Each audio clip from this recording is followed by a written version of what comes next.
សួស្តីបងប្អូនទាំងគ្នាសូមស្វាគមន៍មកកាន់ Channel Prona Free ថ្ងៃនេះគឺខ្ញុំមកចែកម្លែកបងប្អូនពីរបៀបក្នុងការដំឡើង follow Facebook ចឹងណា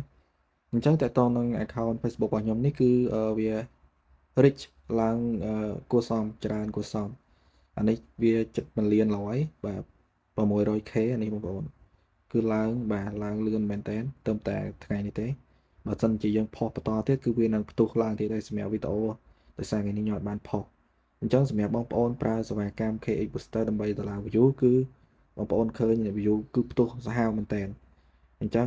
តើតើនឹង follow ខ្ញុំតម្លើងពី10បាទ 12k follow ហើយបងប្អូនមើលនៃការផ្ទុះគឺផ្ទុះខ្លាំងមែនតើបាទ7 million ឡើយហើយវីដេអូខ្ញុំផុសទៅគឺផ្ទុះទាំងអស់បងប្អូនអូខេឥឡូវខ្ញុំនឹងធ្វើការចែកម្លែកបងប្អូនពីរបៀបការតម្លើង follow ធ្វើម៉េចឲ្យឆាប់ផ្ទុះ view អញ្ចឹងណាបងប្អូនទាំងគ្នាបាទតើឥឡូវយើងទៅមើលទាំងអស់គ្នាអញ្ចឹងជាដំបូងគឺបងប្អូនទាំងគ្នាចូលមកកាន់ website kxbooster.com មកបន្ទាប់មកទៀតគឺបងប្អូនទាំងគ្នាយកពាក្យថា follow នេះហើយឡើង category គឺបងប្អូន scroll មកខាងក្រោមបងប្អូនយកមួយនេះក៏បានដែរតម្លៃធូរថ្លៃទេតែខ្ញុំ recommend បងប្អូនទាំងគ្នាប្រើមួយនេះវាលឿនអូខេយកមួយនេះមកហើយ link គឺ link Facebook ហ្នឹងគឺបងប្អូនទាំងគ្នាចូលមកកាន់ account Facebook បងប្អូនអញ្ចឹងគឺយើងចូល account Facebook បងប្អូនមកបន្តមកទៀតគឺយើងធ្វើការយក link អញ្ចឹងគឺបងប្អូនចុចលើនេះចុច3នេះហើយបងប្អូនឃើញ share page និង page link យើងចុច page link មកបន្តមកទៀតគឺបងប្អូនទាំងគ្នាចូលមកកាន់ website របស់យើង KX Booster យើងផាស link Facebook យើងចូលមកអូខេបន្ទាប់មកកន្លែង quantity នេះបងប្អូនចង់ដាក់មក 1000 ឬក៏ 10000 អញ្ចឹងអស់$1.33សេនបាទបន្តមកទៀតគឺបងប្អូនទាំងគ្នាចុច submit ទៅគឺអូខេហើយបើសិនជា account បងប្អូនត្រូវយើងត្រូវដាក់លុយចូលដើម្បីយើងទិញ order ហ្នឹងបានណាយើងចុច$5កន្លែងមកហ្នឹងណាហើយបងប្អូនចុច pay now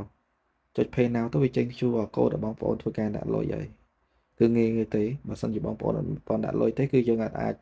order បានទេយើងចូលលេខ order នេះមកគឺយើងអាច order បានហើយ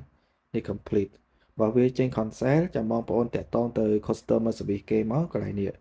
កន្លែង support នេះឬក៏នេះបងប្អូនចូលលេខ support នេះមកដើម្បីតាក់ទងទៅ customer service គេ refund លុយជូនបងប្អូនវិញណាបាទហើយនៅក្នុង website ហ្នឹងគឺមានសេវាកម្មច្រើនបាទហើយតាក់ទងនឹង page នេះគឺអត់ទាន់រកលុយបានទេហើយក៏មាន account មួយទៀតគឺរកលុយបានដែលខ្ញុំបានធ្វើការដាក់ follow ដែរហើយខ្ញុំសង្កេតឃើញថាpage របស់យើងគឺ reach ល្អបងប្អូនវា reach ល្អតាក់ទងទៅនឹងការការធ្វើការតម្លើងជាមួយនឹង follow បាទហើយតាក់ទងនឹង recommend អីគឺវា recommend ធម្មតាវាមិនបញ្ហាទេអញ្ចឹងខ្ញុំ recommend ឲ្យបងប្អូនប្រើ follow ហ្នឹងទៅបាទហើយចុះឈ្មោះខាងក្រោមវីដេអូហ្នឹងបាទសូមអរគុណច្រើន